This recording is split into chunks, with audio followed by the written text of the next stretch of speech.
Good afternoon, everyone. Thanks for having me. My name is Trevor, and I am the head of product and business development at Radius. Radius is a cryptography and distributed node software product development team. We build products that help regulated users interact directly with public chains. Most of our work has been building fair and transparent financial market infrastructure on blockchain for use cases like transaction fair ordering, encrypted mempools, and MEV capture.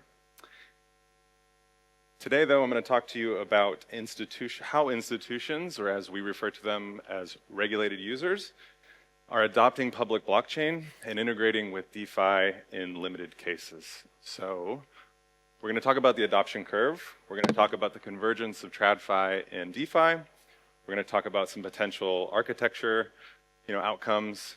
We're going to talk about the role of standards. We'll check in on regulations.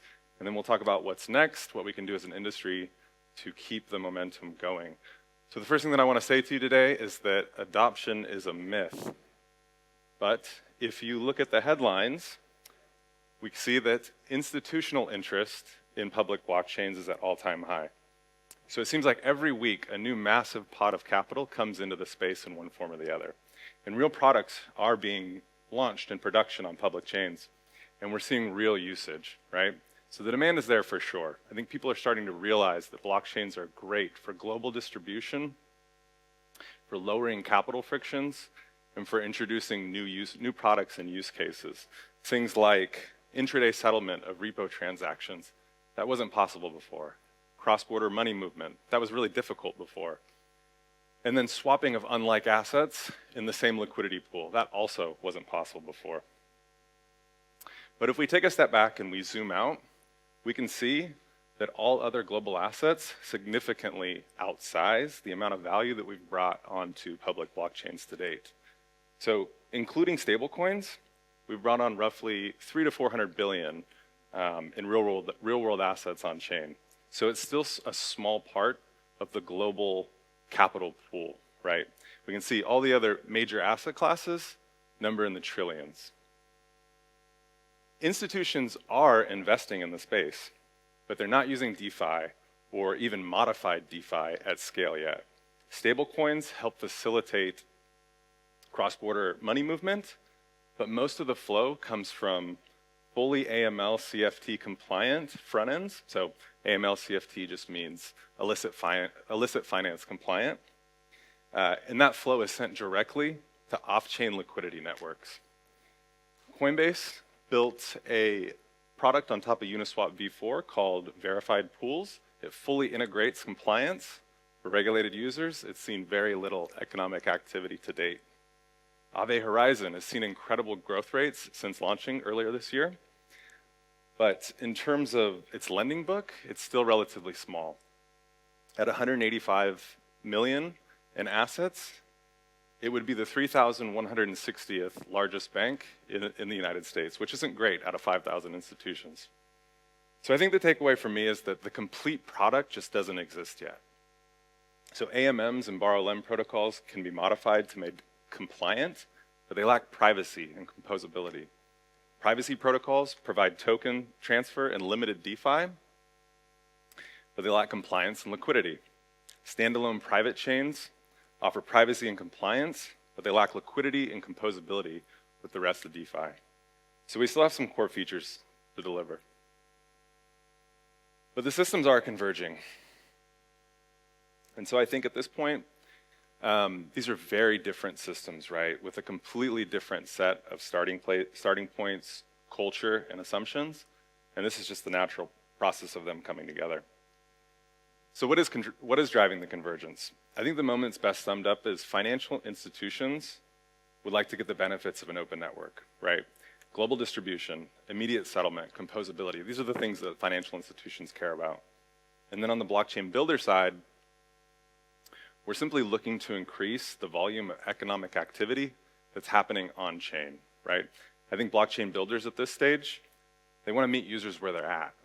And they're focused on solving real problems that add value for the end user. So we see this convergence shaping up, right?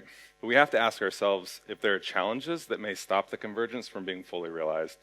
I see some of the same things that prevented legacy systems from achieving the better outcomes is ultimately slowing TradFi's adoption of public blockchains, or slowing TradFi's ability to realize the benefits of public blockchains is a better way to say it. So the two biggest challenges that I see carrying over from the legacy world is, number one, fragmented regulatory frameworks between jurisdictions, right? Blockchains can't really solve for that. People have to comply with the rules at the end of the day, and rules vary across countries. So it's really hard to build standards that streamline economic activity across different rule sets. And then number two, the human desire to want to own the valuable thing, right? So in Web 2, that was the network. In TradFi, that's the ledger. And so we see this incredible human tendency to want to own layer one blockchains. And that's making it hard for them to realize the benefits of truly open networks like Ethereum. So how do these two systems ultimately find harmony? In my opinion, both systems have their strengths and their weaknesses. I think trusted intermediaries are going to remain crucial to financial services. I think in many cases, they provide a better UX, and they're going to be useful for things like key custody or verifiable credential issuance and high-value under-collateralized lending decisions. And then on the blockchain side, we've built incredible DeFi protocols that facilitate significant amounts of financial activity. And blockchain consensus mechanisms has unlocked global distribution, immediate settlement, composability, and most importantly, censorship resistance. But blockchain consensus alone solves for a smaller subset of the financial services that we've built over the last couple hundred years. So in my view, at this stage, what we have to do is we have to encourage intermediaries to build trusted products on top of trustless public chains. This makes global finance on blockchains a reality today, and it provides the user the ability to escape back to a trustless environment, which is a big upgrade from the current system. And it's an important feature that we need to continue to fight for in this industry. Of course, with any trusted intermediary comes the risk of poor human decision-making, and thus the need for regulation. So one point I want to emphasize here, if you're not following, or if you're not spending a lot of time in policy circles, you might be surprised to find that there's very smart people who share our Ethereum ideals that are lobbying Congress. So I live in the States, so when I talk about regulation, I'm mostly talking about the States here. They're lobbying Congress to craft laws that protect systems like Ethereum from direct regulatory oversight. So that discussion being driven is mostly focused on regulating the intermediaries in systems where independent control exists, and not regulating systems that lack independent control, which function and should be treated more like pure software. All right, so we're definitely in the early days of this convergence, but we're witnessing the natural process of these two systems coming together to experiment and figure out how they can best complement each other. And we see TradFi builders launching token products on public chains today, looking for ways to harness DeFi's superpowers, right? So frictionless customer onboarding and composing, the ability to compose financial services and products. But in true TradFi fashion, they're all looking at each other, wondering who's going to go first. Who's going to pay their legal team to do the diligence required to ensure the activity doesn't come with significant legal, compliance, and reputation risk.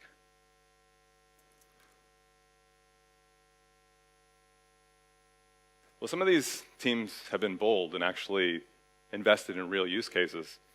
Those cases are fairly limited at this point, but in my opinion, that's totally acceptable.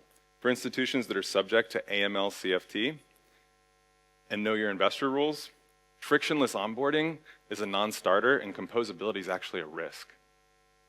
These institutions would be fined or worse for casually integrating, selling products, or banking counterparties without conducting proper due diligence. And so as a result, many of the RWA tokens that are in existence today actually have the contracts transfer function disabled. We've also heard from institutions that they still have a lot of uncertainty about blockchain settlement.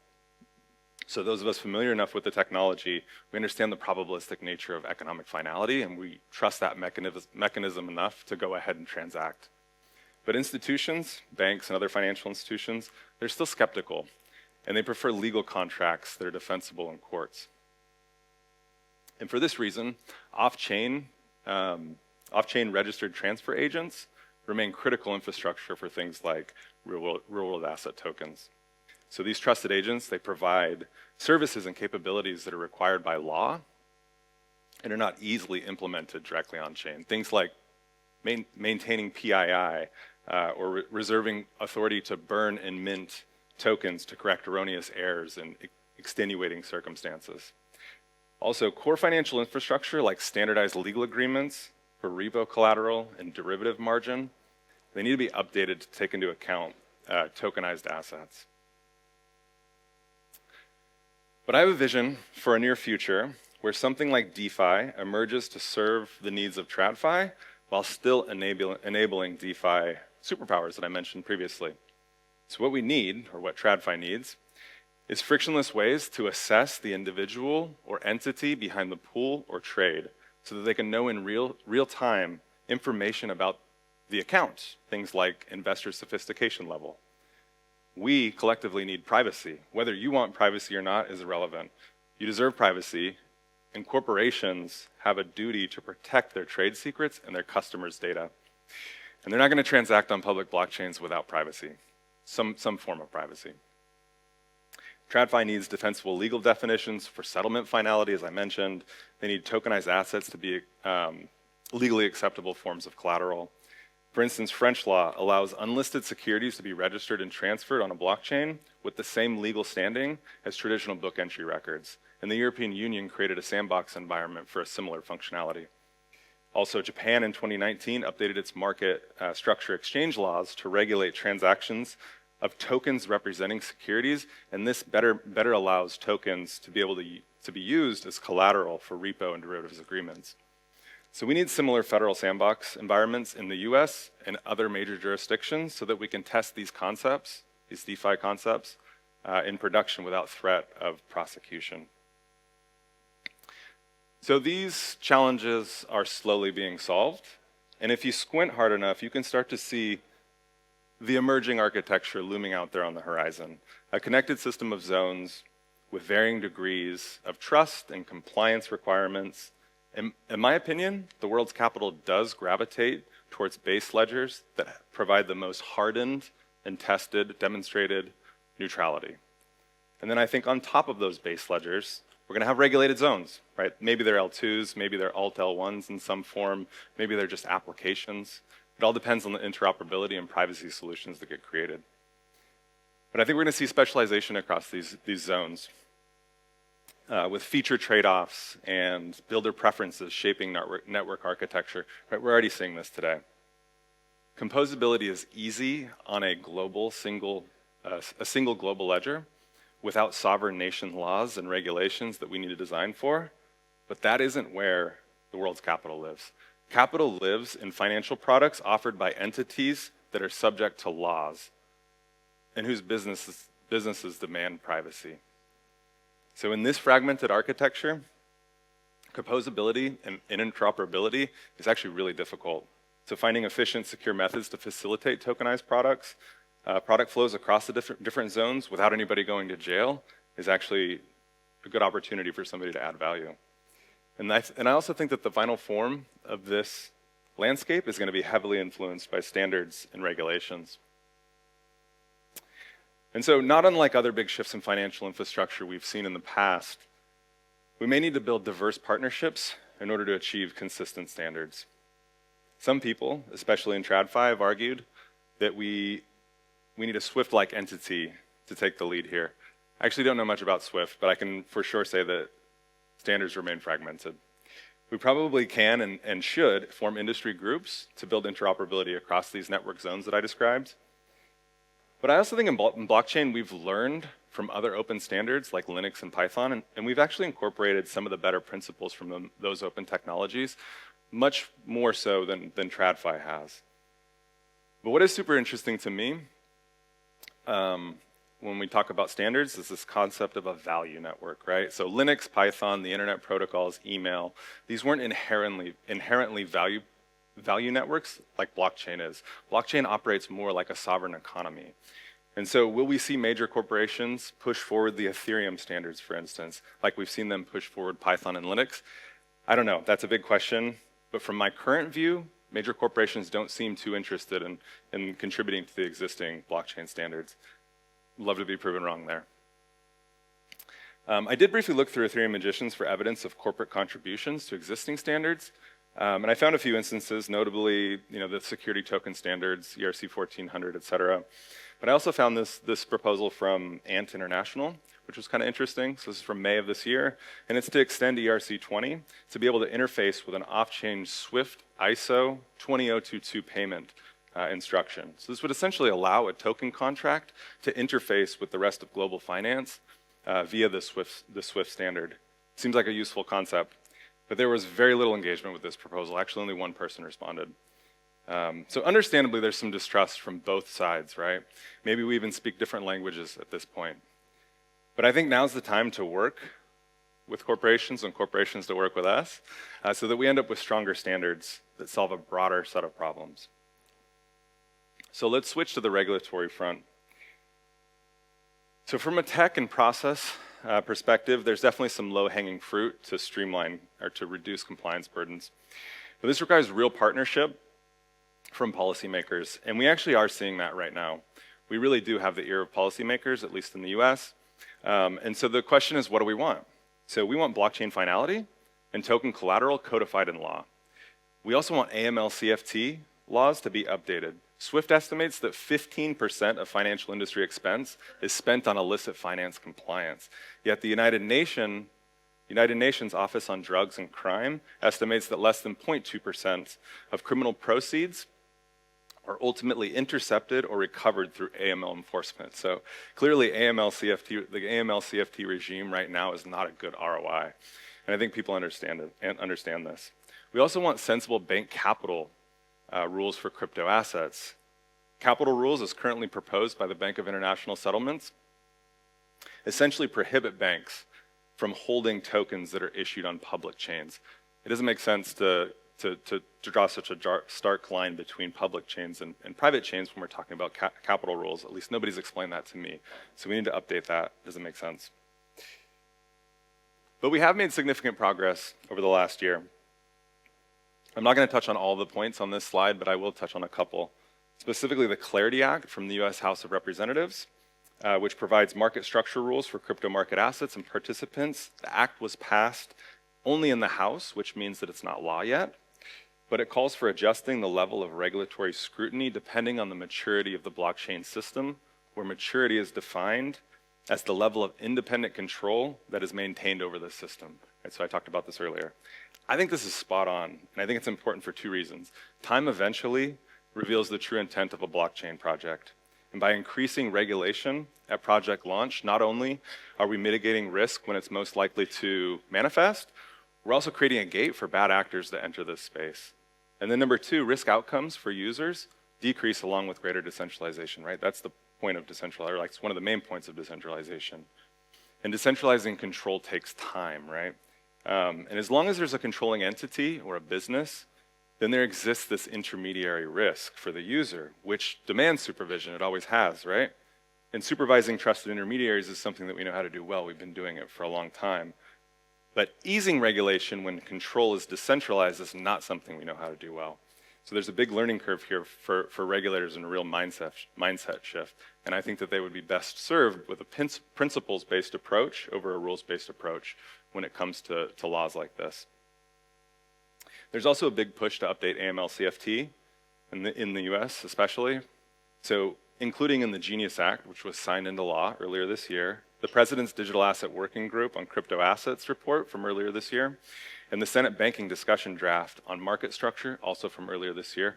All of those pieces of policy that I just mentioned, they all call to update AML-CFT rules to make them better work with blockchain. And I think given this amount of momentum behind it, I do think we're going to see some changes to AML-CFT laws in the next couple of years, hopefully sooner. So what's next? How do we keep the momentum going? First thing we need to do is we need to pass market structure laws in the US. We need to do that quickly.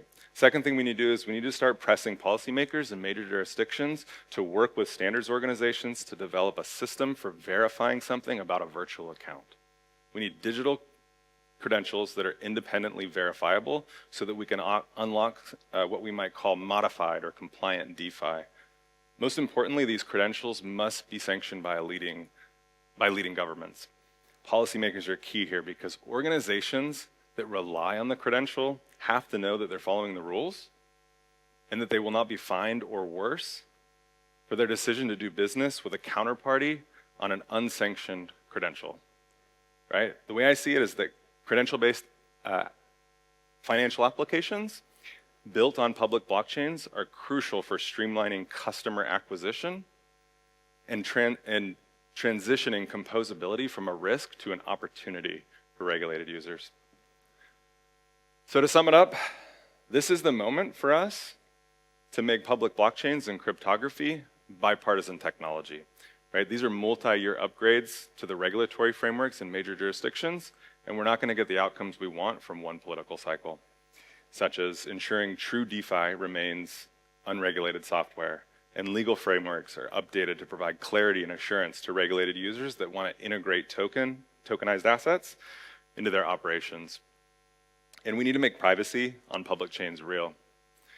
And when we do these things, then we've paved the way for RWA v2, which would unlock true institutional adoption of public chains.